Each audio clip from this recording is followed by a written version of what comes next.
Ienāc Shortcut LV, tur redzēsi. Gin, turējāties vadībā jau no pirmās ceturdaļas, savā ritmā turējāties. Kā tad izdevās izcīnīt šīs dienas uzvaru? Spēles uzstādījums bija sākt agresīvi, kas mums izdevās, kā jau teicu. Un tādā pašā ritmā centāmies noturēt visu spēli. Uzdevums mums bija neutralizēt Jeramanu, un es domāju, mēs to paveicām diezgan labi. Līdz ar to arī rezultāts. Un Mārcim Vītolam 8 rezultatīvas piespēles, tev 17 gūti punkti. Vai esi atradis savu piespēlētāju?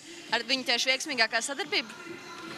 Es varētu teikt, ka visa komanda kustina bumbu dotajā brīdī diezgan labi. Protams, Mārcis ir saspēles vadītājs, no viņa vairāk tās bumbas tiek, no viņa rokām tiek dotas. Bet jā, noteikti mēs saprotamies ļoti labi. Jūrmalai šis pagaidām ir pirmais zaudējums, kas noteikti bija liels pārsteigums sanākušajiem skaļajiem Jūrmalas faniem.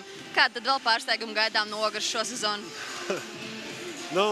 Teiksim tā, mēs pagaidām iesim soli pa solim pār pārsteigumiem lieliem, domāsim tieši tā arī, soli pa solim. Nāks komandas, domāsim, kā viņus pieveikt. Labi, tad lai izdodas. Paldies par interviju. Apsveic vēlreiz ar uzvaru. Ienāc Shortcut LV, tur redzēsi.